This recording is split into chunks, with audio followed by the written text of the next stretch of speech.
coming 20 will achieve that? Because as Mr. Shah was pointing out, the big bone of contention and the substantive change would have been the merger of the 12 and 18. That proposal is yet to be examined. So that is not a recommendation that the Fitment Committee has made at all, at least at this stage. What do you make of these proposed changes, Pratik? Yes, so several points. So first of all, the revenue neutral rate itself is something which is a misnomer, right, in many ways, because what revenue neutral rate was there a few years ago and what you have now could be different. You see the GST collections are increasing over the last 6 months, most of the months more than 1 lakh crore. And this has happened despite the rate reduction. So I think that increasing the tax rate, whether it's 5 to 7, 18 to 20, easier option, perhaps not desirable. I think there will be a lot of discussion which will happen in the GOM on that. As Mr. Shah was pointing out, when we talk about rationalization, we talk about merging 4 to 3, whereas 5, 12, 18, and 28 either becomes 6, 17, and 28, or whatever, 7, 16 and 28, something like that, right? If you just increase the tax rate without merging the tax slabs, then that will perhaps not be in line with what GOM has been constituted for.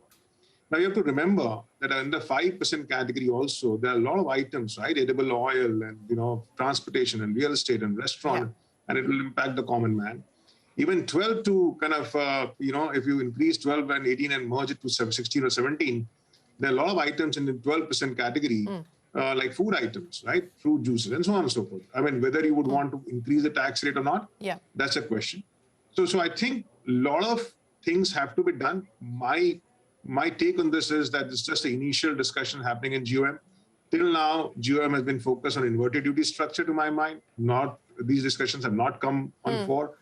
It will take time to do the sectoral analysis, look at the products, et cetera, and what will be impact on inflation before you take a decision.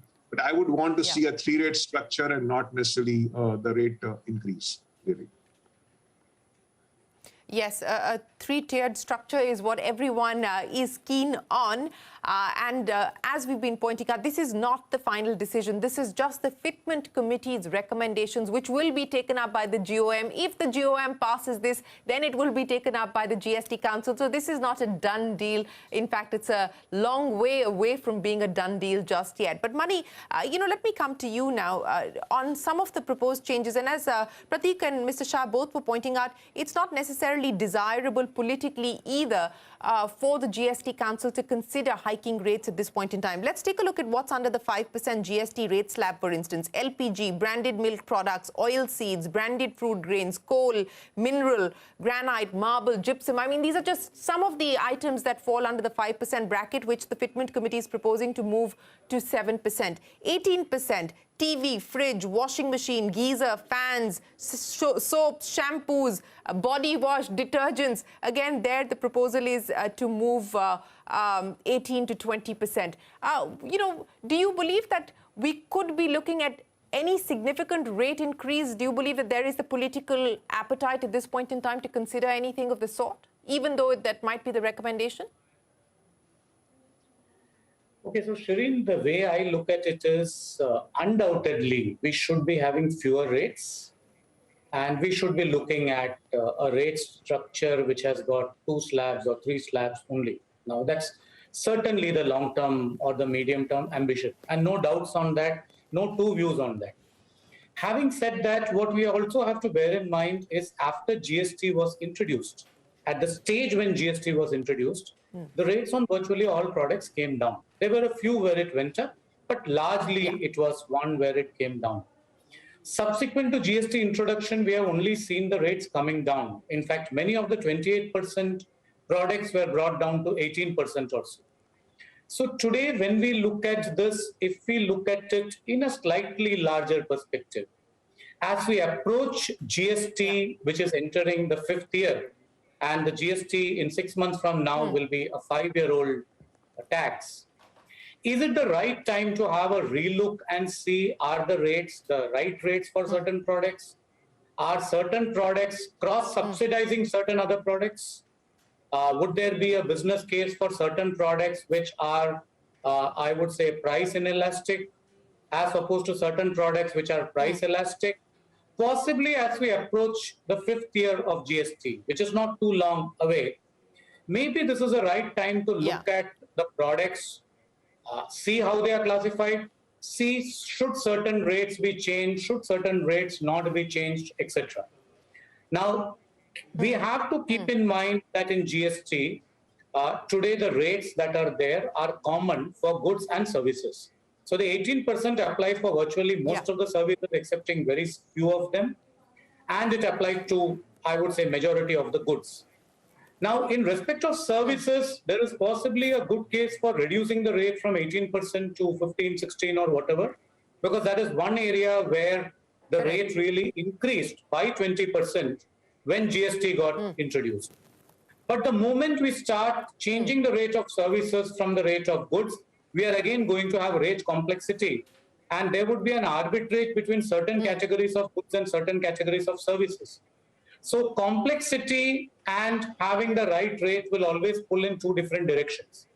The more we have simplicity, the easier it becomes, the easier it is to administer. Just one point more is this 20% rate that was mentioned now is very interesting, because a few years back, the UK moved their average VAT rate, which was our 18% equivalent there, was 17.5%. And they moved it to 20%. When they moved it to 20%, actually, in that country, everybody heaved a sigh of relief, and they said it's going to be easier to calculate.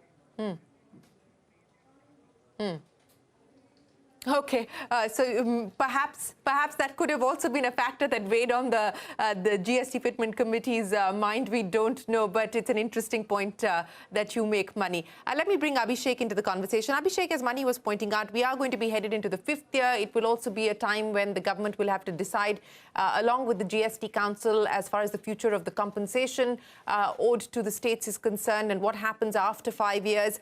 In that context, any significant change, i.e. any rate slab revision, do you believe that should be that should happen only as we approach the next financial year and nothing should be done currently? Perhaps leave things as is, rates should be status quo at least up until next financial year. Anyway, collections are looking strong, have picked up significantly, so don't destabilize things just yet.